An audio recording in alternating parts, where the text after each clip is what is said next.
Well, good evening, everybody. It is Thursday, and this is my Friday this week. I'm going to be taking my oldest daughter. We're going to be going on a ladies' weekend trip up to it's a manor or a castle in Paulsbo, where we're going to just enjoy a time of fellowship with other ladies, with lots of prayer and fellowship and communion. It's going to be cool. I have been hearing a lot of messages.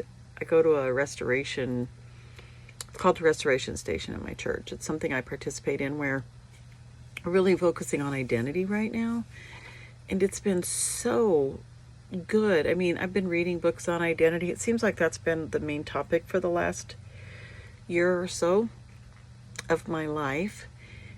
And it's funny because I think we lose our identity so quickly when we measure ourselves up against other people and what they expect of us, organizations expect of us, things like that. And I don't know that we personally list what we expect of ourselves so that we can look at it and see if maybe our expectations are too high, or are they too low? Are we setting the bar too low? Can we do better? But I think we know ourselves best. But it's really one of those things where identity can become a buzzword very quickly. So we can look at it from a biblical perspective, or we can look at it from let's just get down to the basics right now. And when I think about identity, I think about my existence, how I feel it presents itself among others. And I know for a lot of years, I used to refer to myself as like a spare tire or an extra. It just always seemed like that I really have struggled my whole life, even though I have lots of friends, many friends. I don't ever think I don't feel loved. I do. I have many, many amazing and super valuable friends, and I'm just very blessed to have them. But I would still, in my alone time, in my own head, I wasn't, although we were great friends, I wasn't in that tight group that they were in, and it might have been my own doing, or environmental things, or my job, or my family. I was raised under a pretty hyper religious environment, but you just kind of don't quite fit, and so you start to use the terms like, "Oh, I'm just a third wheel, I'm a spare tire," and that will become your identity very, very quickly. You can own that like that, and before you know it, you become awkward, you don't fit in well, you do better, you're great at work, you're like this shining star. It's like you become an overachiever or hypervigilant at other things because you don't feel your value is worth more than what you can produce or do to make others wealthy, or to help other people find their way or find their fit.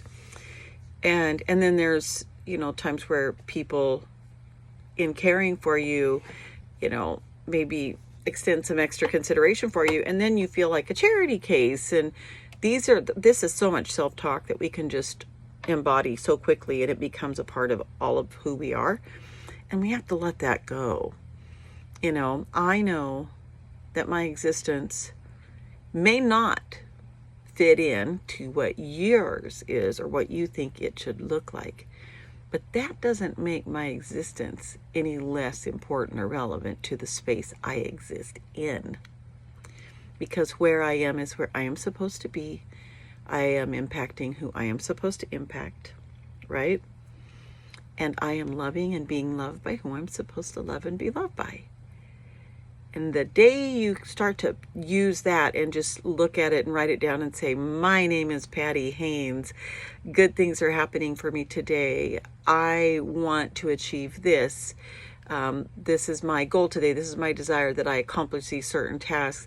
Even if something small might get in the way, I have still done many tasks that are worth celebrating. So my identity is in me. It's in my God. It's not in anything else. And I don't have to measure myself against people anymore. I think that is liberating. I really do. Freedom's so nice. No matter what's going on in the world, if you can stay free in here and in here, big difference. It just changes everything. So gonna go freely this weekend and have a good time. And I hope you have a wonderful weekend. Be safe. Know I love you, and just be blessed and be kind. Talk to you soon.